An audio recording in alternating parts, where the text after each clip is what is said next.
भारत में 6 बैंक होंगे बंद। जी हाँ दोस्तों, बता दें अगर आप भी जो है भारत में रहते हैं और आपका भी बैंक में खाता है तो ये वीडियो आपके लिए है, क्योंकि भारत में जो है 6 बैंक जो है बंद होने वाले हैं। एक दो नहीं, पूरे 6 बैंक बंद होने वाले हैं। सबसे पहला बैंक है दोस्तों बैंक ऑफ इंडिया। जी हाँ दोस्तों, बता दें भारत की सबसे बड़ी बैंक, सेकेंड बैंक जो है बैंक ऑफ इंडिया, ये बंद होने वाली है। दूसरा है इंडियन ओवरसीज बैंक, ये भी बैंक बंद होने वाली है। तीसरा बैंक है दोस्तों सेंट्रल बैंक ऑफ इंडिया, ये भी बैंक जो है बंद होने वाला है। चौथा है बैंक ऑफ महाराष्ट्र, ये भी बैंक पूरी तरह से बंद होगा। और पांचवा है यूको बैंक। जी हाँ दोस्तों, बता दें यूको बैंक जो है एक नामी बैंक है, ये भी बैंक बंद होगा। और छठा है दोस्तों पंजाब एंड सिंध बैंक, ये भी बैंक जो है क्या होने वाला है, बंद होने वाला है। यानी भारत में जो है ये 6 बड़े बैंकों को जो है बंद कर दिया जा रहा है। अगर आपका ये भी सवाल होगा दोस्तों कि ये 6 बड़े बैंक बंद हो जाएंगे और इस 6 बैंकों में से किसी में अगर आपका खाता है तो आपके पैसे का क्या होगा, यही जानने के लिए इस वीडियो को शुरू से अंत तक देखिएगा। सब कुछ बताएंगे कि आपको करना क्या है, वरना आपका पैसे डूब भी सकते हैं। तो आइए सब कुछ बात करेंगे डिटेल में दोस्तों। लेकिन अभी तक चैनल को सब्सक्राइब नहीं किए हैं तो देर क्यों कर रहे हैं, तुरंत सब्सक्राइब करके बेल आइकन प्रेस कर लीजिए। फेसबुक पर देख रहे हैं तो पेज को फॉलो जरूर कीजिएगा। आइए जानते हैं दोस्तों, ये भारत में 6 बड़े बैंक जो है बंद क्यों हो रहे हैं, क्या कारण है, और आपका अगर अकाउंट है तो आपको करना क्या पड़ेगा। आइए सब कुछ समझते हैं।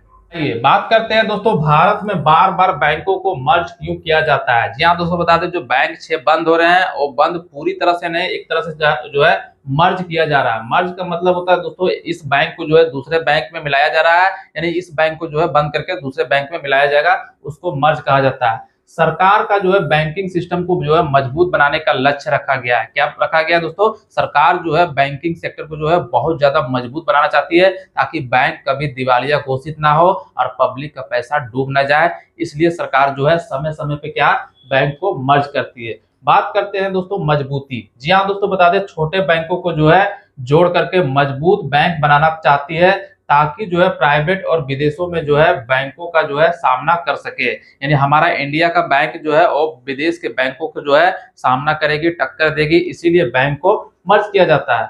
अर्थव्यवस्था में सुधार। जी हाँ दोस्तों, बताते हैं बैंकिंग सेक्टर में जो है सुधार के लिए, ताकि लोन देना आसान और एनपीए कम हो। एनपीए का मतलब होता है दोस्तों कि जब लोन हम लोग दे देते हैं, बैंक जब लोन देती है तो बैंक जो है पैसा रिकवर नहीं कर पाती है, तो उसे कहा जाता है एनपीए। ठीक है, नॉन प्रॉफिटेबल असिस्ट, मतलब जो है कि लोन दे देती है उसके बाद रिकवर नहीं कर पाती है, तो बैंक क्या है चल जाती है, वो एनपीए में चला जाती है, लॉस में चला जाता है। इस तरह से आप समझ सकते हैं। दक्षता और सरलता। जी हाँ दोस्तों, बता दें समान सिस्टम, प्रक्रिया और लगातार लागत में जो है कटौती और ग्राहकों को बेहतर सर्विस मिल सके, इसलिए भी जो है सरकार जो है समय समय पर बैंक को मर्ज करते रहती है।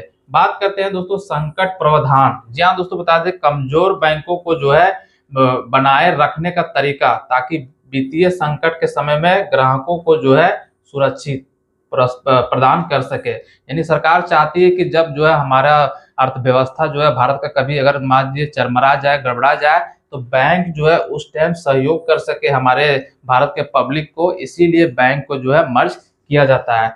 लक्ष्य है दोस्तों क्या, कम लेकिन मजबूत रखना। जी हाँ दोस्तों, सरकार का यही लक्ष्य है, बैंक भले ही भारत में हमारा कम रहे लेकिन मजबूत रहे। जब उसे लोन मांगा जाए तो तुरंत लोन मिल जाए, जब पब्लिक को पैसे की जरूरत पड़े तुरंत उनको मिनटों में जो है लोन मिल जाए। इसलिए सरकार चाहती है कि बैंकों को मजबूत रखना है। भले ही बैंक को जो है हम लोग इंडिया में 4-5 बैंक ही रहेगा लेकिन मजबूत रहेगा, इसीलिए बैंकों को मर्ज किया जाता है। आइए आपको बताते हैं हाल में कुछ बैंकों को जो है मर्ज किया गया था।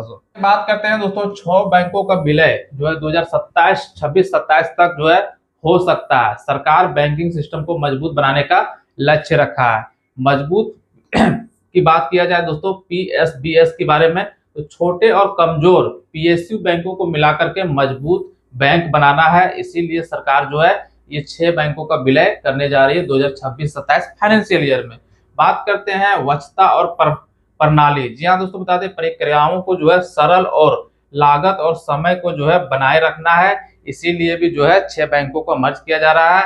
प्रतिस्पर्धा, बड़े प्राइवेट बैंक या फिर विदेशी बैंकों के सामने अच्छे से जो है प्रतिस्पर्धा कर सके, यानी उसका सामना कर सके, इसलिए भी जो है 6 बैंकों का मर्ज किया जाता है। एनपीए नियंत्रण। जी हाँ दोस्तों, बताते हैं मर्ज होने पर जो है एनपीए यानी नॉन परफॉर्मेंस एसेस्ट को कंट्रोल में रखना है, यानी कि जो है लॉस में जो बैंक जाती है, बैंक जो है लोन बांट करके रिकवर नहीं कर पाती है, तो इसलिए उसको लॉस में जाने से भी जो है रोकना है।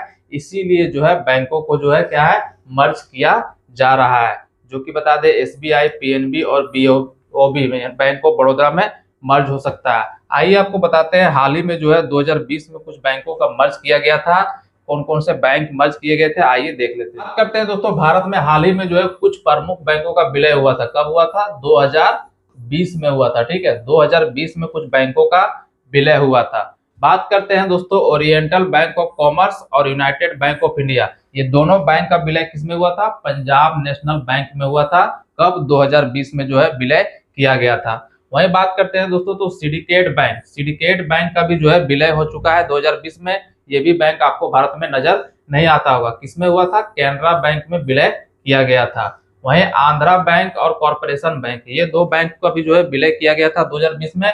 किस बैंक में दोस्तों? तो यूनियन बैंक ऑफ इंडिया में विलय किया गया था। यानी आंध्रा बैंक और कॉर्पोरेशन बैंक आपको अब नजर नहीं आता होगा 2020 के बाद, क्योंकि विलय कर दिया गया था।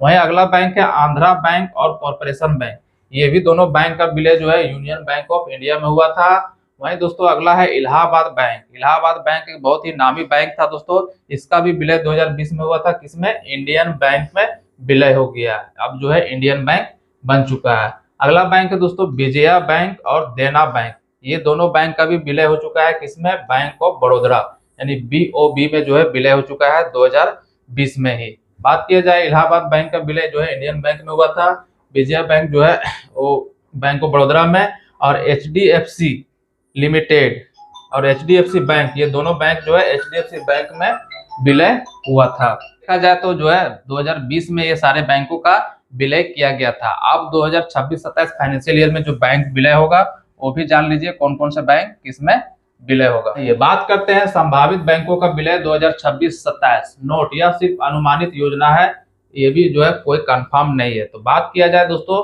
सबसे पहला बैंक है इंडियन ओवरसीज बैंक, दूसरा है सेंट्रल बैंक ऑफ इंडिया और तीसरा है यूको बैंक। ये तीनों बैंक जो है मर्ज होने वाला है किस पर?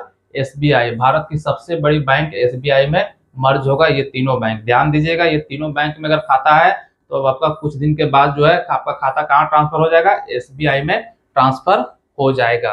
वहीं अगला बैंक है दोस्तों बैंक ऑफ इंडिया और पंजाब एंड सिंध बैंक, ये दो बैंकों का भी विलय किसमें हो रहा है? पंजाब नेशनल बैंक में होगा। ये बड़े बैंकों में विलय कर दिया जा रहा है, यानी ये दोनों बैंक, बैंक ऑफ इंडिया और पंजाब एंड सिंध बैंक में आपका खाता है, कुछ दिन के बाद आपका खाता आ जाएगा बैंक पंजाब नेशनल बैंक में आ जाएगा। अगला है बैंक ऑफ महाराष्ट्र, जो कि महाराष्ट्र में बहुत ज्यादा ये बैंक चलती है। तो ये भी बैंक जो है, इनका भी जितने भी खाता पत्तर है, जितना पैसा है, सब आ जाएगा बैंक ऑफ बड़ौदा में कुछ दिनों के बाद। तो इस तरह से देखा जाए दोस्तों, तो ये सारे बैंक जो है टोटल 6 बैंक है, 3 यहाँ, 2 यहाँ और 1 यहाँ। ये 6 बैंक का जो है विलय हो रहा है 3 बैंक में, एसबीआई में, पंजाब नेशनल बैंक और बैंक ऑफ बड़ौदा में। इस तरह से देखा जाए तो बैंकों का विलय 2026-27 के फाइनेंशियल ईयर में किया जा रहा है। अब सवाल है दोस्तों कि अगर आप ये 6 बैंकों में जो बैंकों का विलय हो रहा है उसमें आपका खाता है, तो आपका पैसे का, खाते का क्या होगा? तो घबराने की जरूरत नहीं है, ना ही आपका खाता कुछ कहीं होगा, ना ही आपका पैसा कहीं 1 भी रुपए घटने वाला है या फिर डूबने वाला है। बस आपका बैंक का नाम चेंज होगा, आपका एटीएम, पासबुक सब कुछ चेंज होगा, बाकी सब कुछ सेम रहेगा, पैसा सेम रहेगा, हर कुछ सब सेम रहेगा, सुविधा जितने भी आपको जो सुविधा बैंकिंग का मिल रहा है सब कुछ सेम रहेगा। तो घबराने की जरूरत नहीं है। वीडियो को ज्यादा से ज्यादा शेयर कीजिए ताकि ये जानकारी सब तक पहुंच पाए कि आपके जो बैंक जो है मर्ज होने वाले हैं उससे आपको घबराने की जरूरत नहीं है। मिलते हैं अगले वीडियो पे, तब तक के लिए